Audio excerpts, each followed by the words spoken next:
What is going on, fellow fans of Clash Royale? Thank you guys so much for stopping by to check out an episode featuring, yes, none other than Galadon's wife. I am happily married, and my wife does play games occasionally, and she's recently picked up Clash Royale. Now, I have to tell you that a couple of things. First of all, she played this on her iPhone, so the aspect ratio a little bit screwed up. And second of all, this is the extent of her gaming experience. So yeah, she's not normally into this type of game, so watching her play Clash Royale has been entertaining to say the least, and she's picking up on it. She's got the fundamentals.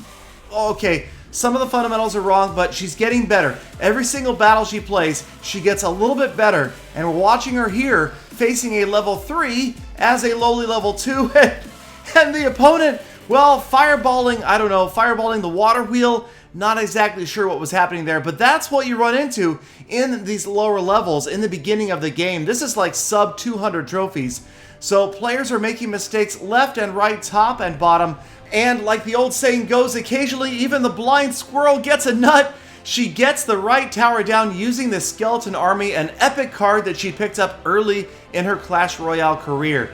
Now, I'm trying to work with her on things like dealing with splash damage, which cards to use against other cards, but you can see that both players in this battle are making mistakes, dropping the wrong cards to counter, dropping the wrong cards in front, and just generally not being patient enough. And, okay, the fireballs from the opponent make no sense to me whatsoever. I don't know what's going on there. Maybe it's misclicking, but in any case, it is fun to watch, and we're just trying to work on maybe giving the Gala wife some tips as far as where to place units and the fundamental that holds true throughout the entire game, saving up your elixir and not fireballing behind troops. Okay, arrows, I don't know what's going on over there. That person maybe just doesn't understand the fundamentals behind things like fireballs and arrows. Now, obviously, we want her to pick up and keep playing the game, so I'm trying to help her out with tips like placing giants in front, using tank units, and then backing them up with smaller units, getting units like, okay, no, not dropping the Skeleton Army around a Valkyrie, and obviously, okay, now she's lost the right tower to the Mini Pekka. The Skeleton Army would have done great over there around the Mini Pekka, and again, the opponent arrowing their own tower. I really don't know what's going on. I really would like to be on the other end of this and see exactly what the thought process is behind the fireballs and the arrows dropping on their own side. I think maybe they're just dropping them like they would drop troops. And then the Gala wife fireballing the Valkyrie. We're working on that one. And then, of course, dropping the bomber right in front of the Valkyrie. Something that I've noticed Galamom does also. There go the arrows. I can't stop laughing at the arrows. Galamom makes that same fundamental mistake sometimes of not thinking to drop units off to the side. You want to... Oh, there goes more arrows. I'm sorry, this is just a comedy of errors when it comes to these things, but somehow we have gone into overtime. Both of those towers just barely holding on, and rather than saving up, we're dropping troops one at a time as soon as they have that elixir, and that's, again, a fundamental problem we keep seeing. But the Skeleton Army, accompanied by the Goblins and a Fireball, are going to win it for the Globe Hopper. Yes, that is Gala wife's name. She is the Globe Hopper. She travels all over the world, and so that is her name in case you see her. And there she is, winning one of her very early battles. All right, let's move on to another early match facing a level 3. This player has a dragon, and I have given her some tips. Now, most of these games, she just played on her own. And so we have had a chance to sit down a little bit and talk about saving up elixir, about dropping... Okay, the bomber went in front of the giant that time. That didn't really work out. And the archers, though, they are behind the giant, and they're going to work on the dragon that is being distracted by the giant. So that one works out, and she safely gets that dragon out of the way. And here we go, Skeleton Army working on a giant. That is a brilliant move right there. The arrow's coming in a little bit late. She's gotten the giant down, and her own giant went all the way to the tower, and despite the fact that his primary purpose is not DPS, he does do severe damage to that tower before he finally goes down. So there are little things that we can pick up from more inexperienced players, like the fact that tank units can do damage if they're not dealt with, and don't fireball a big tower like that, although I have to admit, it's understandable why you would want to. It looks cool. It looks amazing. Big ol' explosion, big ol' trail of smoke and fire going across the screen like that. But unless you can take it down or hit other units, while you're hitting that tower, usually it is not a good spend on elixir. The archers go down directly underneath the dragon, but it had already locked onto the tower, so that worked out.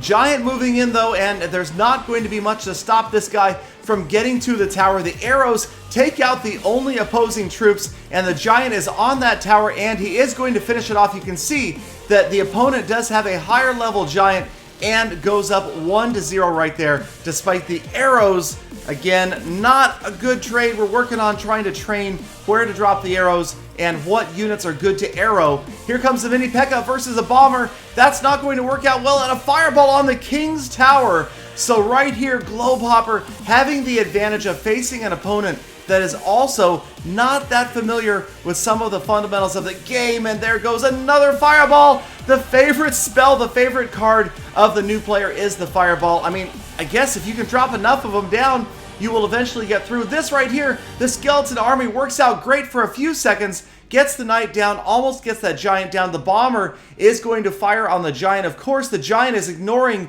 all troops because it goes after buildings only. More arrows thrown down. This works out okay. The knight tanks for the bomber. The bomber helps take out that mini Pekka, but they're both going to get burned up by the dragon. In the meantime, there goes the tower, tying it up with 20 seconds left with yet another fireball.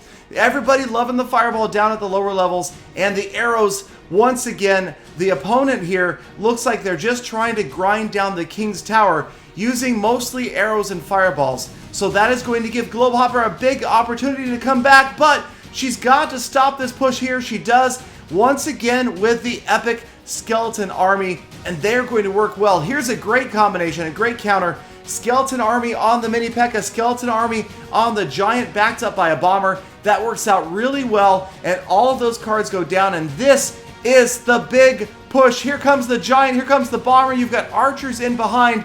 A perfect combination. Fireball is ineffective. The dragon not doing well because it gets taken down by the archers. The skeleton army moves in. Here comes another fireball for good measure.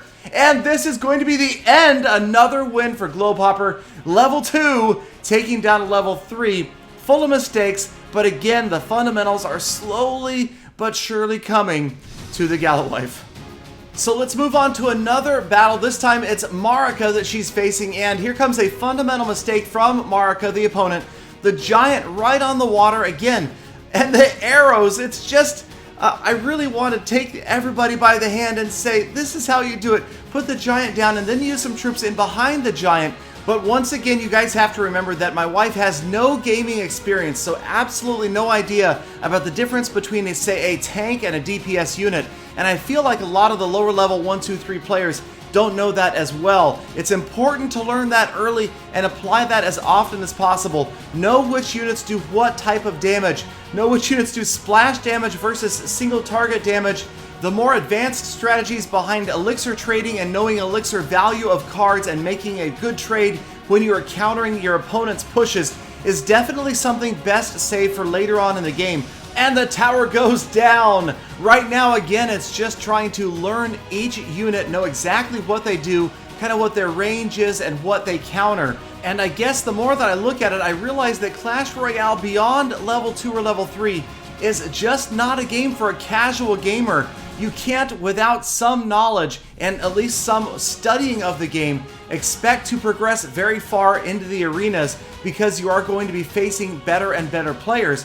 But then again, that is one of the exciting things about Clash Royale. It's extremely competitive, and well, we'll just see how long Galawife keeps up with arrowing a single archer, or how long she keeps up with playing the game. So right now, the key, I'm just saying, is drop in the giant, drop in some units behind the giant, hopefully before the giant goes down, and of course, don't use fireballs and arrows on towers like that. And that is just the first 2 steps. And baby steps first. You gotta walk before you can run, right? And so obviously she's won a few battles and she's lost a few battles. Here the opponent is kind of dismantling themselves. Oh, that was almost a brilliant fireball. It almost hit the tower and the goblins. Didn't quite work out, but again, she's got a big advantage. I feel like early on these lower levels, when you can, oh, the arrows are everywhere. Man, the grass, I feel really bad for this grass. When you have the advantage of getting, okay, this is non-stop. I think that left tower is going to go down just to arrows and fireballs. No, but here comes a giant. So there we go. We've got another giant. Oh, now there is another failed counter. The giants, of course, are going to ignore each other. They just kind of bump shoulders and move on. They have that single track mind of, there goes the fireball in the tower again. The single track mind of getting to the tower. That is a tower down. There go more arrows. That grass is just getting annihilated. But check it out. Fireball on the goblins on the right-hand side. And it looks like we're going into overtime. Now, here is another big one. Notice that the opponent is pushing down the left-hand side. You're not taking into account how many hit points are remaining on that King's Tower. Far more than any set of arrows would ever do. Far more than on the other tower. And at this time, at this point in the battle, this is so hard to watch. In overtime, you just have to take down a single tower. You don't need to get to the king next. And that's something that maybe fundamentally a few people miss as well. But right here, everything is coming together. The giant with the archers behind the fireball, and that is it. Globe Hopper with the 2-1 win over Marika. No clan versus no clan. These level 2 players going at it. But again, I will keep up with it, let you guys know her progress. Thank you guys, as always, for watching. If you're a new player to Clash Royale, let me know down below any tips that you would like me to share, and maybe I will give you a shout out in a future episode. In the meantime, thank you, as always, for sticking around all the way to the end of this episode. Hit that thumbs up, that subscribe button, and I hope to see you all back here again tomorrow for more full attacks.